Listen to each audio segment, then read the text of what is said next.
अस्सलाम वालेकुम, doctor Arshad Mahmood hair.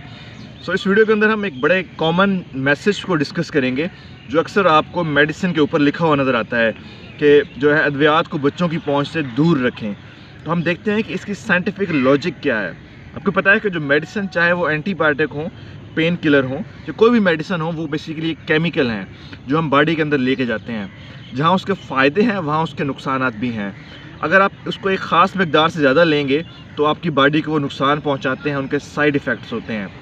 अब इस बात का जो है इन्हिसार कि किस मकदार पे जाके एंटीबायोटिक ने साइड इफ़ेक्ट पहुंचाने हैं, वो जो है जो लेने वाले के जिस्म के साइज़ पे डिपेंड करता है, उसके वज़न पे डिपेंड करता है। तो बच्चों का अगर वज़न हम बड़ों के हिसाब से देखें तो बच्चों का वज़न कम होता है, तो उनके ऊपर जो साइड इफ़ेक्ट या टॉक्सिक डोज मेडिसिन की होती है वो भी उस हिसाब से कम होती है।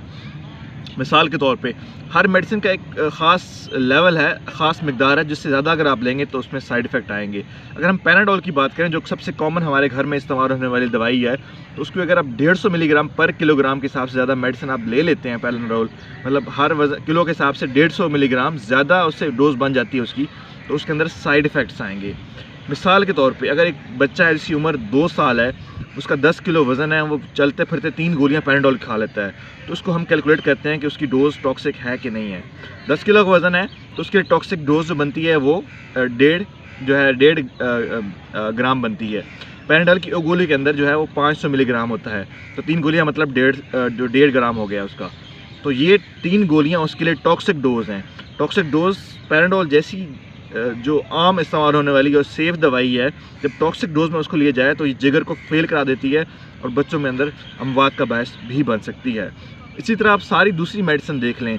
अगर आप देख लें ब्रूफेन की गोली है, तो अगर ये बच्चा खाता है ज़्यादा मकदार में तो उसके मैदे के अंदर अल्सर हो सकता है, मैदे के खून की नालियाँ फट सकती हैं और जिगर फेल हो सकता है। इसी तरह बाकी जो मेडिसिन है, शुगर की मेडिसिन घर में बहुत कॉमनली होती हैं, तो बच्चों का शुगर, अगर बच्चा वो गोली खा ले तो उसका शुगर ख़तरनाक हद लेवल तक कम हो सकती है, जिससे बच्चा कोमा में भी जा सकता है। इसी तरह नशे की दवाइयाँ होती हैं, नींद की दवाइयाँ होती हैं जो अक्सर बड़े लोग ले रहे होते हैं, लेकिन अगर बच्चा वो गोली खा लेगा तो वो मदहोशी में चला जाएगा, वो कोमे में चला जाएगा। तो सारी मेडिसिन के साइड इफ़ेक्ट बच्चों के अंदर बहुत ज़्यादा आते हैं। तो मैसेज यही है कि मेडिसिन को हमेशा बच्चों की पहुंच से दूर रखें, उनको किसी ऐसी जगह पे रखें जहां बच्चे का हाथ ना पहुंच सके, या सबसे बेहतर ये है कि मेडिसिन को जो है वो लॉक के अंदर रखें। अच्छी कंपनियां तो अब मेडिसिन के ऐसे ढक्कन बना रही हैं जो कि बच्चे खोल ही नहीं पाते। अब नेक्स्ट स्टेप ये है कि खुदा न खास्ता किसी घर में अगर कोई बच्चा मेडिसिन खा भी लेता है तो उस सूरत में क्या करना है। तो उसमें इंपॉर्टेंट चीज़, पहली बात ये है कि अपने घर में कोई टोटके वगैरह नहीं आजमाने। कुछ लोग ये करते हैं कि बच्चे के मुंह के अंदर हाथ डाल देते हैं ताकि बच्चा उल्टी कर दे, तो ऐसी सूरत में नुकसान हो सकता है, क्योंकि अगर बच्चा किसी दवाई के असर में मदहोश है और आपने उसको उल्टी कराने की कोशिश की है तो उल्टी फेफड़े में जा सकती है और उल्टा काम ख़राब हो जाएगा। इस तरह बच्चे को कोई जो मोशन लगाने वाला सिरप भी नहीं देना, ये चीज़ें बिल्कुल नहीं करनी। करना क्या है, आपने बच्चे ने जो भी मेडिसिन ली है उसकी रैपिंग या डब्बा लेना है आपने, और साथ करीबी हॉस्पिटल में पहुंच जाना है।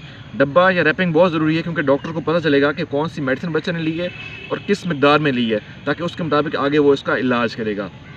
अस्पताल में पहुंचना जल्दी बहुत ज़रूरी है। जो कुछ मेडिसिन ऐसी हैं जिसका एंटीडोट नहीं है, जिसका तरियाक नहीं है, तो उस केस में हमें बच्चों का मैदा वॉश करना पड़ता है।